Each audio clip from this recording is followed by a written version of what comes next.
Bonjour!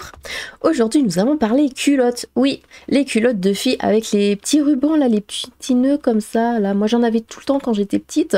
Du coup, dans cet article, ils disent qu'en fait, alors ça parle de textualisation, de fantasmes et de... Mon Dieu, c'est terrible.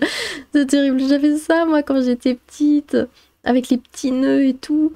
Et pourquoi ils mettent les mots textualisation et fantasme Bon, pourquoi les culottes sont-elles décorées de petits nœuds? J'imagine qu'on s'est tous posé la question.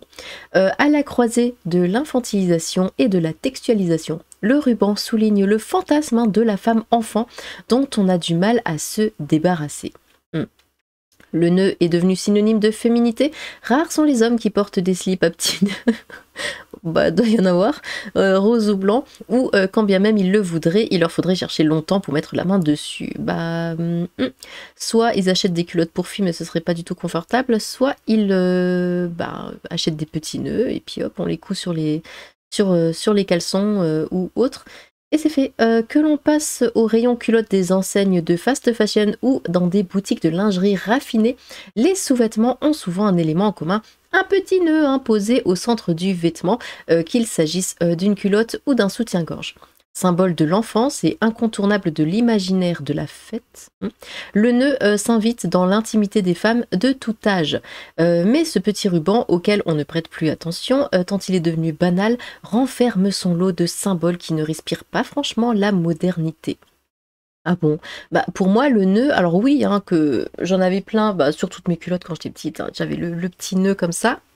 Après, c'est vrai que même sur les sous-vêtements de femmes adultes, il y a toujours, sur les soutiens-gorge au milieu, il y a souvent un petit nœud, mais bon, qui s'est réellement posé la question? Juste, c'est féminin, c'est mignon, et puis voilà, on réfléchit pas plus. Enfin bon, aujourd'hui purement décoratif, le nœud n'est pourtant pas arrivé au-dessus du pubis des femmes par hasard. Ah, pourquoi le dire comme ça? Nous n'avons pas trouvé d'éléments précis sur la date d'apparition des nœuds sur les culottes, mais il semble que dès le début, le ruban était utilisé comme un lien pour fermer et tenir les culottes féminines. Rapporte Sylvain Besson, chargé des collections textiles au musée d'art et d'industrie de Saint-Étienne. En 2021, le musée a organisé l'exposition virtuelle Les rubans de l'intime, revenant sur cette décoration ornant les sous-vêtements du 19e à nos jours. Une poignée de siècles avant notre ère, bien avant la création de l'élastane, le ruban était ainsi noué de sorte que les culottes ne glissent pas jusqu'aux chevilles de leur propriétaire. Au centre des soutiens-gorge, on lui trouve également l'utilité de venir cacher des points de couture peu esthétiques. Dénouement et jeu de séduction.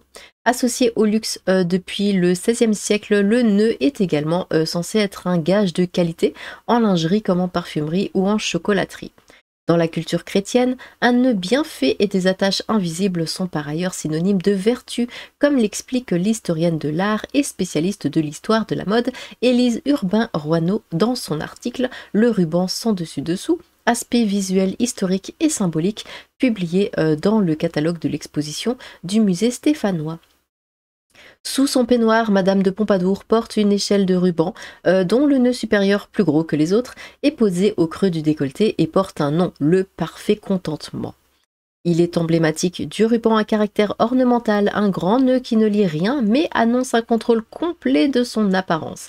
A contrario, le ruban dénoué trahit les mauvaises mœurs, y indique-t-elle. La mode des négligés au XVIIIe siècle abandonne la profusion de rubans au profit d'un nœud unique, plus lâche et au potentiel érotique plus fort. Messieurs, est-ce que ça vous fait tourner la tête quand vous voyez votre compagne avec des sous-vêtements à nœuds?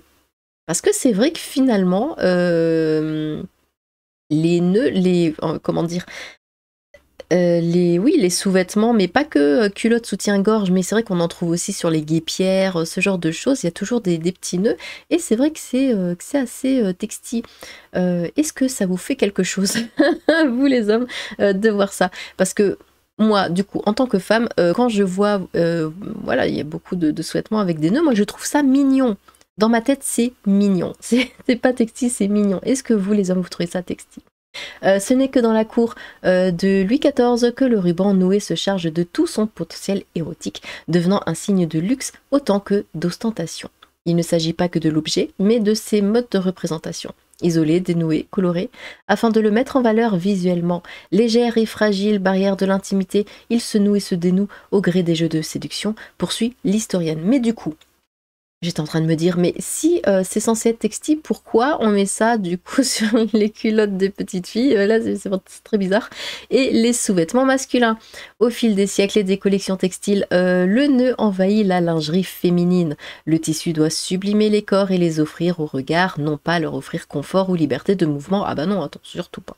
Dans sa thèse, la robe du voir au voile, pour une psychopathologie du corps féminin habillé, le divine Béat Robert revient sur les fondements de ces pièces. Au principe de la mode féminine se noue l'attrape du donné à voir, de sorte qu'agrafe, lacet et nœud se positionnent comme attrape-regard. Telle est la fonction des agrafes, lacets et nœuds habilement agencés sur les bords d'un corsage, la fente d'une jupe ou le dos d'une robe. D'être précisément ce quelque chose au-delà de quoi il demande à voir. Si les jeux de séduction de Versailles et les corsets qui coupent la respiration ne sont plus monnaie courante, les nœuds sur les sous-vêtements sont quant à eux toujours bien ancrés dans le présent, des rayons enfants aux rayons femmes. Associés au boudoir, à une textualité légère et donc à un certain fantasme, mais c'est ça qui est terrible, si c'est associé à une textualité et un fantasme, pourquoi on met ça du coup sur des culottes d'enfants? Moi je voyais ça de manière vraiment très innocente, hein. Pour moi un nœud c'était mignon, c'est rien de plus. Le nœud est à la lingerie ce que le yaourt au bifidus actif est à la nourriture de fille, quoi. Et le tacos 3 viandes à la nourriture de mec. Une victime de la contamination genrée, d'accord. Eh bien je suis un homme. Autrement dit, il est devenu un tel synonyme, quoique je n'ai jamais mangé de tacos de ma vie. Est-ce que c'est bon si vous en avez déjà mangé? Dites-moi. Autrement dit, il est devenu un tel synonyme de féminité que l'autre genre n'en veut plus. Rares sont en effet les hommes à porter des slips ou caleçons à petits nœuds roses ou blancs, et quand bien même ils le voudraient, il leur faudrait sans doute chercher longtemps pour mettre la main dessus. Mais non, les coups dessus, c'est bon. La mode masculine a laissé tomber le nœud à partir de 1800, ne tolérant le ruban que sur des titres respirant la virilité, comme la Légion d'honneur ou l'Ordre des Palmes académiques. Et bien voilà, le nœud nous est réservé. La Vierge et la pute. Quoi? Qu'est-ce qu'ils me font dire? Outre le rôle d'attrape-regard que l'industrie textile a bien voulu lui donner, le nœud sur la lingerie vient aussi valoriser des courbes féminines normées. Alice Pfeiffer, journaliste spécialiste de l'anthropologie, de la mode et des gender studies, voit dans ces petits bouts de ruban aux apparences anodines une énième injonction. Le nœud sur la culotte est posé au-dessus du pubis de façon à jaillir d'un ventre plat. Il suffit d'avoir un peu de bide pour ne plus le voir, bon quand même, hein. Tandis que celui positionné au creux de la poitrine jaillit entre des seins très remontés et collés ensemble. Le nœud promeut un corps très juvénile, un ventre lisse, des seins bien en place et quelques pièces de ruban pour décorer le paquet cadeau. À la croisée de l'enfance et de la femme aux mœurs légères, ouais, le nœud véhicule une image somme toute paradoxale et un brin dérangeante. Ah bon, l'industrie textile continue de valoriser le fantasme de la femme enfant en proposant des culottes ornées de nœuds aux petites filles, adolescentes et femmes avant de passer directement au dessous neutre destiné aux seniors. Ouais, mais ça c'est très bizarre du coup. On est encore mal à l'aise avec la femme mature et on ne sait pas à quoi ressemble une femme, d'accord?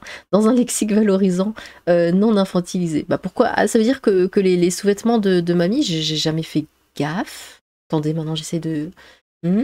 Non, j'ai jamais fait gaffe. Les sous-vêtements de mamie n'ont pas de nœuds. Ils sont pas... Bah pourquoi? Bah du coup, elles achètent des sous-vêtements de femmes plus jeunes, j'imagine, si elles veulent être un petit peu plus textiles ou mignonnes. On manque d'images de femmes qui ne soient ni très jeunes ni du troisième âge. Même dans la lingerie, on est toujours dans la dichotomie de la vierge et de la putain. Analyse Alice Pfeiffer. La tendance dollcore, ok, sur TikTok et le retour en force de l'esthétique quoi? Y2K, j'imagine, sont loin de signer la fin des culottes à nœuds, bien au contraire. Avec cette dernière mode, c'est d'ailleurs au tour des strings qui dépassent de faire le... Oh, quelle horreur! De faire leur grand retour, mais sans nœuds, les strings. C'est vrai que les strings n'ont pas de nœuds, dis donc. Parce que c'est pas censé être mignon, ça c'est juste...